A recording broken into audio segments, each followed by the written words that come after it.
1 Kings chapter 14. At that time, Abijah, son of Jeroboam, became sick. Jeroboam said to his wife, "Go, disguise yourself, so they won't know that you're Jeroboam's wife, and go to Shiloh. The prophet Ahijah is there. It was he who told me about becoming king over this people. Take with you 10 loaves of bread, some cakes, and a jar of honey, and go to him. He will tell you what will happen to the boy." Jeroboam's wife did that. She went to Shiloh and arrived at Ahijah's house. Ahijah could not see. He was blind due to his age. But the Lord had said to Ahijah, "Jeroboam's wife is coming soon to ask you about her son, for he is sick. You are to say such and such to her. When she arrives, she will be disguised." When Ahijah heard the sound of her feet entering the door, he said, "Come in, wife of Jeroboam. Why are you disguised?" "I have bad news for you. Go tell Jeroboam, this is what the Lord God of Israel says. I raised you up from among the people, appointed you ruler over my people Israel, tore the kingdom away from the house of David and gave it to you.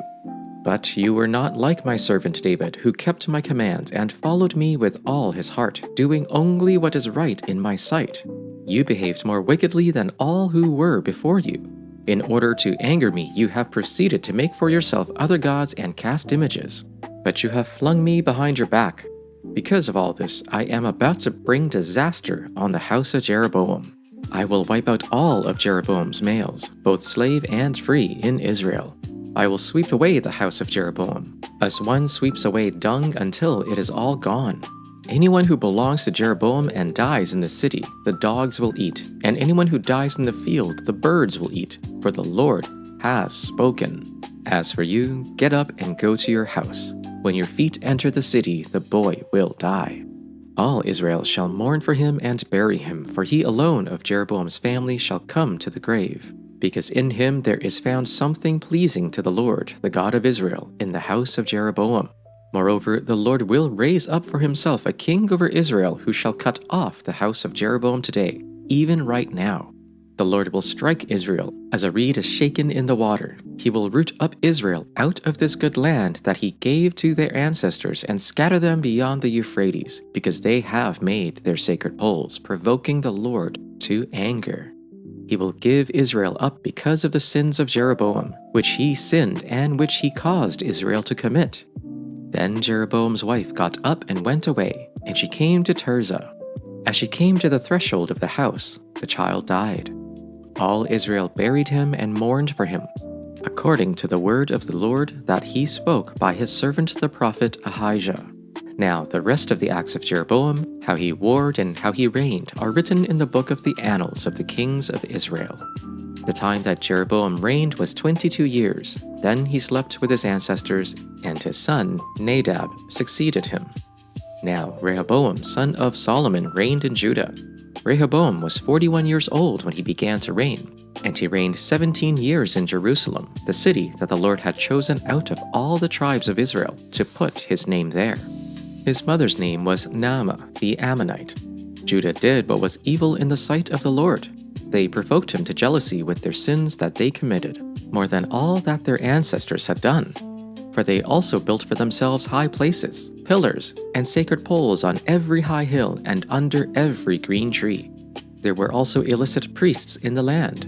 They committed all the abominations of the nations that the Lord had driven out before the people of Israel. In the 5th year of King Rehoboam, Shishak, king of Egypt, attacked Jerusalem.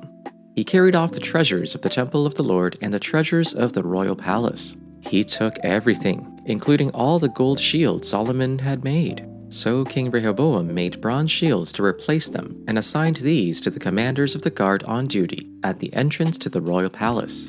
Whenever the king went to the Lord's temple, the guards bore the shields, and afterward they returned them to the guard room. As for the other events of Rehoboam's reign, and all he did, are they not written in the book of the annals of the kings of Judah? There was continual warfare between Rehoboam and Jeroboam, and Rehoboam rested with his ancestors and was buried with them in the city of David. His mother's name was Naamah, she was an Ammonite, and Abijah, his son, succeeded him as king. 1 Kings, chapter 15. In the 18th year of Israel's king Jeroboam, son of Nebat, Abijah became king over Judah, and he reigned 3 years in Jerusalem. His mother's name was Maacah, daughter of Abishalom. Abijah walked in all the sins his father before him had committed, and he was not wholeheartedly devoted to the Lord his God as his ancestor David had been. But for the sake of David, the Lord his God gave him a lamp in Jerusalem by raising up his son after him and by preserving Jerusalem. For David did what was right in the Lord's sight, and he did not turn aside from anything he had commanded him all the days of his life, except in the matter of Uriah the Hittite. There had been war between Rehoboam and Jeroboam all the days of Rehoboam's life. The rest of the events of Abijam's reign, along with all his accomplishments, are written in the historical record of Judah's kings. There was also war between Abijam and Jeroboam. Abijam rested with his ancestors and was buried in the city of David. His son Asa became king in his place.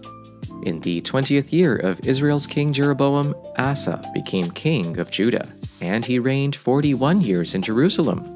His grandmother's name was Maacah, daughter of Abishalom. Asa did what was right in the Lord's sight, as his ancestor David had done. He banished the male cult prostitutes from the land and removed all of the idols that his ancestors had made.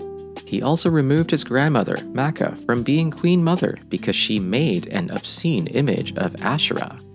Asa chopped down her obscene image and burned it in the Kidron Valley. The high places were not taken away, but Asa was wholeheartedly devoted to the Lord in his entire life. He brought into the house of the Lord the votive gifts of his father and his own votive gifts, silver, gold, and utensils. There was war between Asa and King Baasha of Israel all their days. King Baasha of Israel went up against Judah and built Ramah to prevent anyone from going out or coming in to King Asa of Judah. Then Asa took all the silver and the gold that were left in the treasuries of the house of the Lord and the treasures of the king's house, and gave them into the hands of his servants. King Asa sent them to King Ben-Hadad, son of Timbermon, son of Hezion of Aram, who resided in Damascus, saying, "Let there be an alliance between me and you, like that between my father and your father. I am sending you a present of silver and gold. Go, break your alliance with King Baasha of Israel, so that he may withdraw from me." Ben-Hadad listened to King Asa and sent the commanders of his armies against the cities of Israel. He conquered Ijon, Dan, Abel-Beth-Maachah, and all Jinneroth, with all the land of Naphtali. When Baasha heard of it, he stopped building Ramah and lived in Tirzah. Then King Asa made a proclamation to all Judah. None was exempt. They carried away the stones of Ramah and its timber with which Baasha had been building. With them King Asa built Geba of Benjamin and Mizpah. Now the rest of all the acts of Asa, all his power, all that he did, and the cities that he built, are they not written in the book of the annals of the kings of Judah? But in his old age he was diseased in his feet. Then Asa slept with his ancestors and was buried with his ancestors in the city of his father David. His son Jehoshaphat succeeded him. Nadab of Jeroboam began to reign over Israel in the 2nd year of King Asa of Judah. He reigned over Israel 2 years. He did what was evil in the sight of the Lord, walking in the way of his ancestor and in the sin that he caused Israel to commit. Baasha, son of Ahijah, of the house Issachar, conspired against him, and Baasha struck him down at Gibbethon, which belonged to the Philistines, for Nadab and all Israel were laying siege to Gibbethon. So Baasha killed Nadab in the 3rd year of King Asa of Judah and succeeded him. As soon as he began to reign, he killed Jeroboam's whole family. He did not leave Jeroboam anyone that breathed, but destroyed them all, according to the word of the Lord given through his servant Ahijah the Shilonite. This happened because of the sins Jeroboam had committed and had caused Israel to commit, and because he aroused the anger of the Lord, the God of Israel. As for the other events of Nadab's reign and all he did, are they not written in the book of the annals of the kings of Israel? There was war between Asa and Baasha, king of Israel, throughout their reigns. In the 3rd year of Asa, king of Judah, Baasha, son of Ahijah, became king over all Israel in Tirzah. and he reigned 24 years. He did evil in the eyes of the Lord, following the ways of Jeroboam and committing the same sin Jeroboam had caused Israel to commit. John chapter 1. In the beginning was the Word, and the Word was with God, and the Word was God. He was with God in the beginning. All things were created through him, and apart from him not one thing was created that has been created.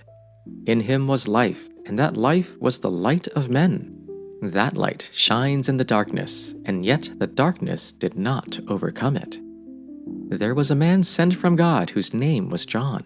He came as a witness to testify about the light, so that all might believe through him. He was not the light, but he came to testify about the light. The true light that gives light to everyone was coming into the world. He was in the world, and the world was created through him, and yet the world did not recognize him. He came to his own, and his own people did not receive him. But to all who did receive him, he gave them the right to be children of God, to those who believe in his name, who were born not of natural descent, or of the will of the flesh, or of the will of man, but of God. The Word became flesh and dwelt among us. We observed his glory, the glory as the one and only Son from the Father, full of grace and truth. John testified concerning him and exclaimed, "This was the one of whom I said, 'The one coming after me ranks ahead of me, because he existed before me.' Indeed, we have all received grace upon grace from his fullness, for the law was given through Moses. Grace and truth came through Jesus Christ. No one has ever seen God, the one and only Son, who is himself God and is at the Father's side. He has revealed him." This was John's testimony when the Jews from Jerusalem sent priests and Levites to ask him, "Who are you?" He didn't deny it, but confessed, "I am not the Messiah." And they asked him, "What then? Are you Elijah?" He said, "I am not." "Are you the prophet?"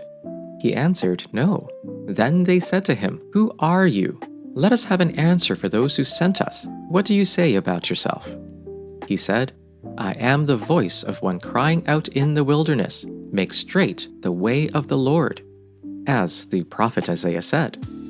Now they had been sent from the Pharisees.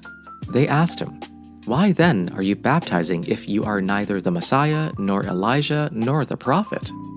John answered them, "I baptize with water. Among you stands one whom you do not know, the one who is coming after me. I am not worthy to untie the strap of his sandal." This took place in Bethany, across the Jordan, where John was baptizing.